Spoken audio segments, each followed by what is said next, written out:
Hello students, my self नियति Gupta from Gupta classes. Students, हम लोग कर रहे थे क्लास 8 का chapter number 9 algebraic expression and identities.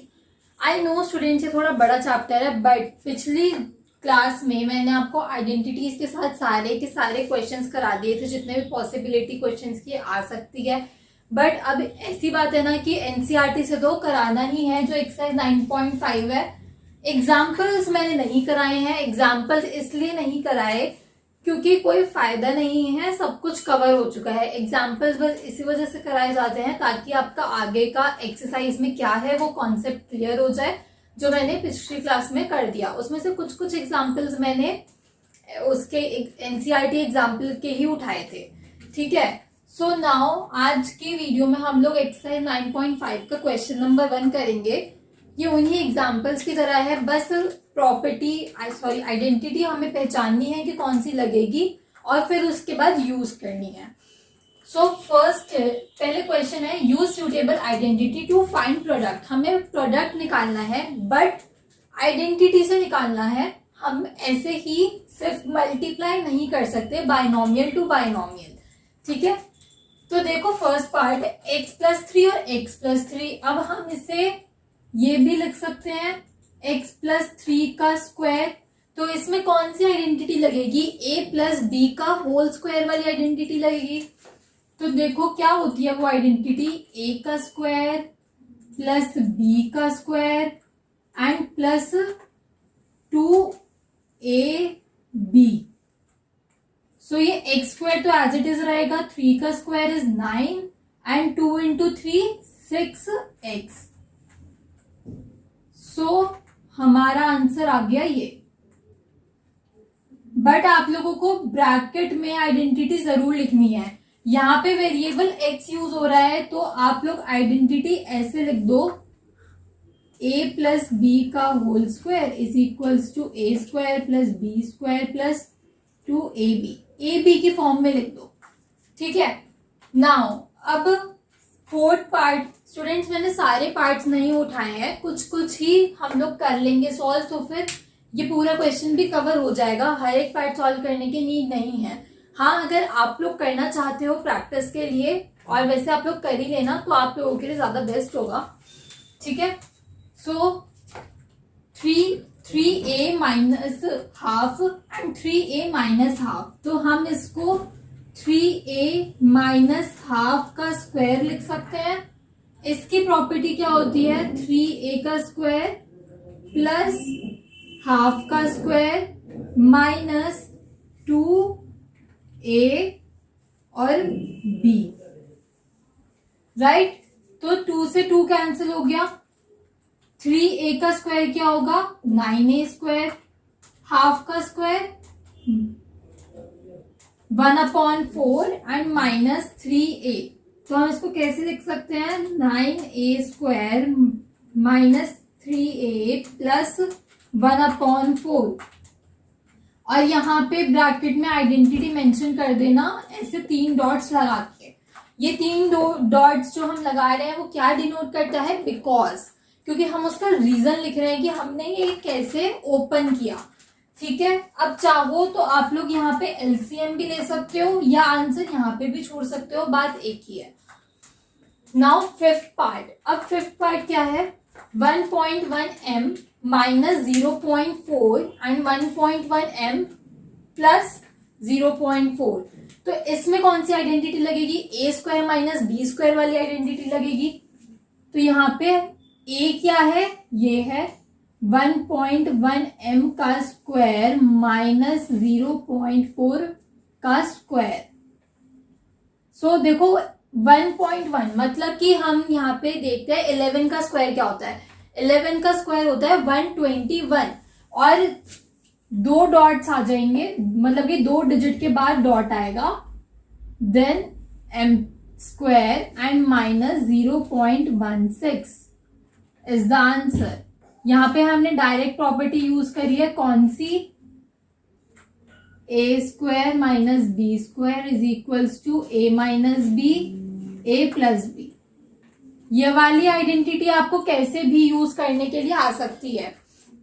मतलब कि वाइस वर्सा, आपको इस फॉर्म में दिया होगा इस फॉर्म में कन्वर्ट करना है, या इस फॉर्म में दिया होगा इस फॉर्म में कन्वर्ट करना है, ठीक है। And most probably A square minus B square वाली फॉर्म में ही कन्वर्ट करना होगा, क्योंकि वो आपको सिंप्लीफाई करने के लिए देंगे। Now sixth part, A square plus B square and minus A square plus B square. तो देखो हम इसको थोड़ा अगर अरेंज करके लिखें तो हम इसको ऐसे भी लिख सकते हैं, और मैंने ऐसे क्यों लिखा है, ताकि ये एक प्रॉपर आइडेंटिटी बन जाए एक अरेंज मैनर में लिख के, क्योंकि हमने कोई ऐसी प्रॉपर्टी तो नहीं पढ़ी कि जहां पे स्टार्टिंग में माइनस आ रहा हो, ठीक है। तो ये कौन सी आइडेंटिटी बन गई, सिमिलरली ऊपर वाली बन गई। सो इसका आंसर क्या होगा, पहले यहाँ पे आइडेंटिटी देखो, इसको हम लिखेंगे x और y की फॉर्म में। क्यों, क्योंकि हमें a b की फॉर्म में क्वेश्चन दे रखा है, इस वजह से। आई होप ये आपको समझ में आ गया होगा, क्योंकि मैंने पिछली क्लास में भी यही बताया था रीजन, अगर किसी ने वीडियो देखी हो तो वो। नाउ अब हम इसको सॉल्व करेंगे तो डायरेक्टली फॉर्मूला लगाएंगे। अब देखो स्क्वायर तो यहाँ पे पहले से ही है, अब स्क्वायर का स्क्वायर होगा तो पावर 4 हो जाएगी। सो b की पावर 4 माइनस a की पावर 4 आंसर। पावर से कंफ्यूज मत होना। अब ऑब्वियसली जब क्वेश्चन में पावर ही स्क्वायर है तो फिर उस स्क्वायर का भी स्क्वायर हो जाएगा। अब देखो जैसे कि 3 का स्क्वायर है, अब हम उसका भी स्क्वायर कर दें तो हम टोटली 3 की पावर 4 ही मानते हैं ना, यहाँ पे भी वही चीज करी गई है। Now got it. Now 8th part, अब देखो minus a plus c and minus a plus c, यहाँ पे भी हम थोड़ा अगर इसको अपनी कन्वीनियंस के लिए एक अरेंज मैनर में लिख लें तो ऐसे बनेगा।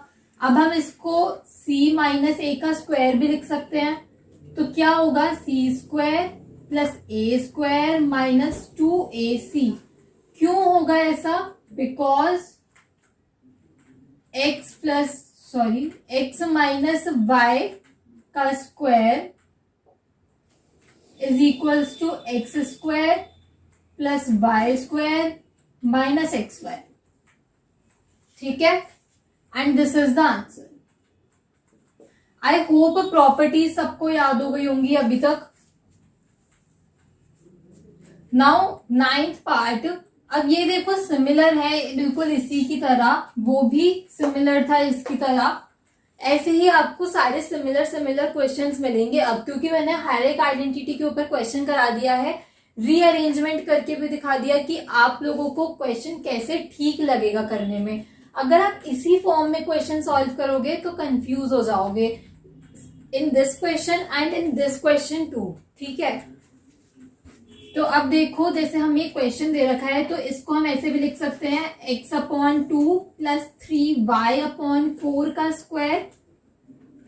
नाउ अब हम इसको ओपन करेंगे तो x/2 का स्क्वायर प्लस 3y/4 का स्क्वायर प्लस 2x/2 और 3y/4, तो 2 से 2 कैंसिल हो गया। अब इसको ओपन करेंगे, x² plus 9y² plus 3xy/4। अब यहाँ पे देखो कि हर एक डिजिट के नीचे कुछ ना कुछ फ्रैक्शन है, मतलब कि हर एक जो टर्म है वो फ्रैक्शन में है। तो अब हम इसका एलसीएम लेंगे, इसका एलसीएम क्या आएगा, 16 आएगा। सो 4x² plus 9y² plus 12xy। अब 1/16 को बाहर लिख लो एंड नाउ ब्रैकेट में एज इट इज सेम जो ऊपर हमें दे रखा है, and this is the answer. और ब्रैकेट में आइडेंटिटी लिखना मत भूलना, ये शायद मैंने पिछली क्लास में भी कराया था, मेरे को कराने के बाद याद आ रहा है। सो आई होप अब कोई डाउट नहीं होगा, और प्लीज ब्रैकेट में आइडेंटिटी जरूर लिख के आना, वरना मार्क्स डिडक्ट हो जाएंगे। एटलीस्ट हाफ या 1 मार्क्स तो डिडक्ट हो ही जाएगा, ठीक है। सो अभी भी कोई प्रॉब्लम है अगर किसी को आइडेंटिटीज यूज करने में, क्योंकि मैंने रीअरेंजमेंट वाले जो क्वेश्चंस हैं वो सारे कवर कर दिए हैं और डेसिमल वाले भी, ठीक है। एंड ये क्वेश्चन रिपीट करा है, देखो थोड़ा इंपॉर्टेंट है। और अगर आप लास्ट में ऐसी रिप्रेजेंटेशन नहीं करके आओगे तो भी मार्क्स मिलेंगे, अगर ऐसे ही छोड़ के आ जाओगे तो। बट ये थोड़ा देखने में अच्छा लगता है, सो मैं ऐसे लिखना प्रेफर करती हूँ, ठीक है। सो स्टूडेंट्स प्लीज अगर आप लोगों को कोई भी डाउट हो आइडेंटिटीज यूज करने में तो आप लोग कमेंट कर सकते हैं, मैं आप लोगों का डाउट क्लियर करने की पूरी कोशिश करूंगी। Thank you for watching students. And students most importantly एक बात कि मैं देखती हूँ, मैं अगर एक दिन भी वीडियो नहीं डालती तो भाई 2-3 सब्सक्राइबर कम हो जाते हैं कम से कम। तो यार मेरे को भी थोड़ा काम हो सकता है, 1-2 दिन मुझसे भी मिस हो सकता है, मेरी भी तबीयत खराब हो सकती है, एकदम से ऐसे मत किया करो, डीमोटिवेशन मिलती है, ठीक है। So thank you for watching and all the best for your exams.